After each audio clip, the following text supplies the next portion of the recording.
Assalamualaikum warahmatullahi wabarakatuh. Perkenalkan, nama saya Yulistina Aninda Putri Rahmatika Dewi dengan NIM 205211074. Di sini saya akan mempresentasikan bisnis plan aksesoris kita. Latar belakang, pada masa sekarang ini banyak sekali para remaja yang mengutamakan penampilannya. Mereka sangat memperhatikan penampilan dengan menambahkan berbagai macam pernak-pernik atau aksesoris yang membuat penampilan semakin menarik. Dari pemikiran inilah muncul ide untuk membuat suatu perdagangan bisnis, yaitu menjual berbagai macam aksesoris wanita. Hal ini disebabkan karena tersedianya peluang yang terbuka luas dan adanya bahan-bahan yang mudah didapatkan. Peluang untuk usaha baru ini masih terbuka lebar, terutama dalam hal pernak-pernik atau aksesoris. Aksesoris merupakan pernak-pernik pelengkap atau hiasan yang biasanya sering dipakai oleh wanita maupun pria dengan tujuan untuk memperindah diri agar terlihat fashionable dan menarik. Pada kegiatan bisnis ini, kelompok kami akan menjual berbagai macam aksesoris seperti kalung, gelang, cincin, bros, dan lain-lain. Selanjutnya, analisis pesaing. Yang pertama, Queena Aksesoris Solo menjual aksesoris wanita dengan harga Rp15.000-Rp50.000.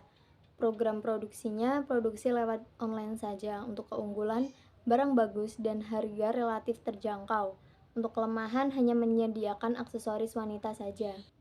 Yang kedua yaitu Kartika Aksesoris Solo. Produknya aksesoris wanita dengan harga Rp10.000 sampai Rp50.000. Untuk program produksi promosi lewat offline. Untuk keunggulan, barang bagus, bermacam-macam, dan harga terjangkau. Untuk kelemahannya, hanya menyediakan aksesoris wanita saja dan hanya promosi melalui offline. Yang ketiga ada JB Aksesoris Solo. Produknya aksesoris wanita dan pria, harga mulai Rp20.000 sampai Rp100.000 untuk promosi melalui offline dan online. Untuk keunggulan, barang bagus, hanya menyediakan aksesoris wanita dan pria. Untuk kelemahan, harga terlalu mahal. Ini adalah analisis SWOT. Kekuatan yang pertama, inovasi produk yang bermacam-macam. Yang kedua, target pasar yang jelas, yaitu para remaja. Yang ketiga, produk yang unik. Untuk kelemahan, banyak pesaing yang sudah memperjualbelikan produk aksesoris. Yang kedua, banyak toko aksesoris yang besar dan maju. Yang ketiga, cakupan pemasaran yang terbatas. Untuk peluang, yang pertama, peluang pasar yang belum dimanfaatkan oleh para pembisnis muda. Yang kedua, kegiatan promosi berbasis offline maupun online, memberikan inovasi pada produk dan modal yang terlalu besar. Untuk ancaman, yang pertama, pesaing pasar yang mudah ditiru, munculnya generasi-generasi baru dengan sistem penjualan yang baru pula. Analisis pemasaran. Yang pertama, strategi pemasaran. Produk adalah segala sesuatu yang disediakan atau yang diperjualbelikan. Aksesoris kita menyediakan berbagai macam produk aksesoris wanita seperti kalung, gelang, cincin, bros, strap masker, dan lain-lain. Yang kedua ada price atau harga. Harga adalah nilai yang ditentukan atas suatu barang dan jasa yang telah ditentukan. Yang ketiga ada promotion. Untuk memasarkan produk, aksesoris kita akan menggunakan media promosi offline dan menyebarkan brosur kepada orang atau pelanggan dan juga melalui online, melalui iklan Instagram, TikTok, dan WA. Yang keempat, place. Lokasi aksesoris kita bertempat di Pucangan, Kecamatan Kartasura, karena berdekatan dengan kampus UIN Raden Mas Said Surakarta, sekolahan, dan kantor, sehingga sering dilalui oleh orang banyak serta tempat yang strategis. Analisis pemasaran yang kedua yaitu segmentasi pasar. Yang pertama, segmentasi geografis aksesoris kita berada di kota Solo, tepatnya di Kecamatan Kartasura, yang mana daerah ini terbilang cukup ramai dan padat serta didukung pula oleh lingkungan yang dekat dengan kampus UIN Raden Mas Said Surakarta dan akan sering dilalui oleh mahasiswa. Yang kedua, segmentasi demografi aksesoris kita menjuru kepada anak muda atau remaja yang ingin memakai tambahan aksesoris untuk menambah gaya penampilan agar lebih menarik dan fashionable.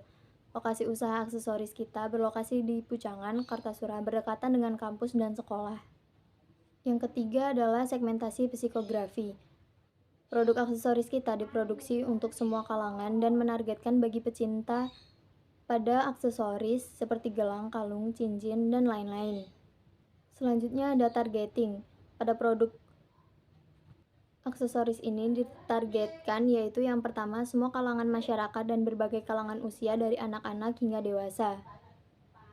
Yang kedua, bagi para penggemar aksesoris, dengan adanya inovasi aksesoris kita ini tentunya menjadikan ketertarikan sendiri bagi konsumen yang belum pernah mencoba. Selanjutnya ada positioning. Dalam hal ini, kami membuat aksesoris kita yaitu gelang, kalung, cincin, dan lain-lain.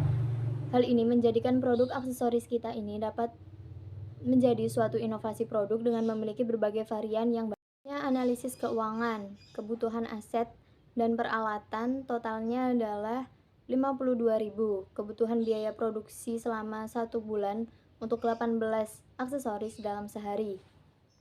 Selanjutnya adalah total kebutuhan biaya produksi yaitu sebesar 3.690. Kebutuhan investasi awal untuk beroperasi selama 1 bulan yaitu 3.742.000. Untuk perhitungan biaya produksi aksesoris 18 aksesoris dalam sehari dan 540 aksesoris dalam 1 bulan.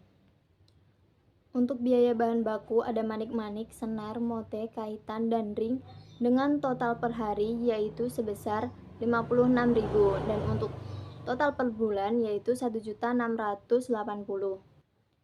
Untuk biaya overhead pabrik dengan total per hari yaitu 7.000 dan untuk per bulan yaitu 210.000.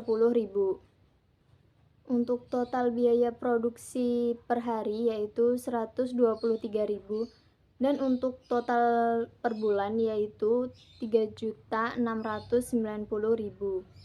Untuk biaya produksi per unit yaitu Rp6.833. Selanjutnya ada BEP atau break even point. Yang pertama biaya variabel dengan total Rp123.000. Untuk biaya variabel per unit yaitu Rp6.833. Yang kedua biaya tetap dengan total Rp30.000. BEP sama dengan biaya tetap dibagi harga jual per unit dikurangi biaya variabel per unit, diperoleh sebesar 25 aksesoris dalam 1 bulan. Selanjutnya adalah proyeksi laba rugi aksesoris kita.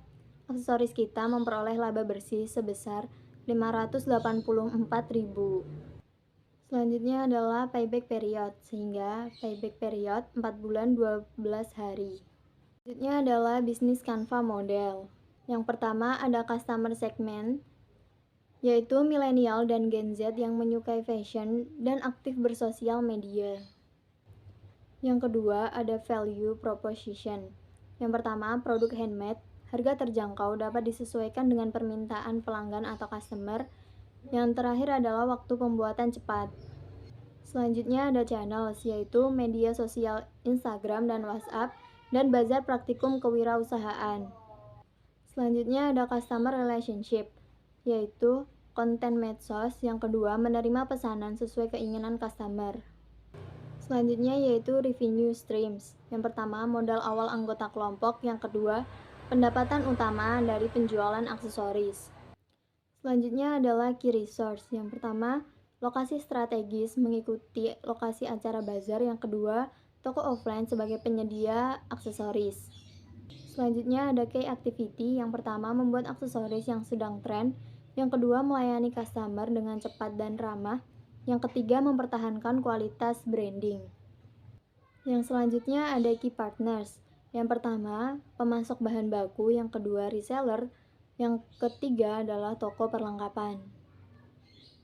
Yang terakhir yaitu cost struktur. Yang pertama biaya bahan baku, biaya sewa tempat, dan biaya operasional. Laporan realisasi bisnis plan aksesoris kita. Aksesoris kita menjual berbagai macam aksesoris seperti gelang, kalung, cincin, bros, dan strap masker. Pada laporan akhir penjualan aksesoris selama 2 hari yaitu pada tanggal 15 sampai 16 Mei 2023 dapat menjual sebanyak 50 aksesoris dengan total penjualan sebesar 270.000 dengan pengeluaran sebesar 202.500 untuk membeli bahan-bahan untuk membuat aksesoris. Ini adalah laporan laba rugi aksesoris kita. Untuk penjualan yaitu 270.000 dan untuk pengeluaran sebesar 202.500 sehingga menghasilkan laba yaitu 67.500. Dan pada laporan laba rugi di atas bahwa penjualan selama 2 hari yaitu mendapatkan laba sebesar 67.500. Meskipun belum sesuai dengan yang ditentukan pada laporan bisnis plan, tetapi produk ini sudah melebihi BEP yaitu 25 pieces aksesoris yang harus dijual setiap harinya. Cukup sekian presentasi dari saya. Wassalamualaikum warahmatullahi wabarakatuh.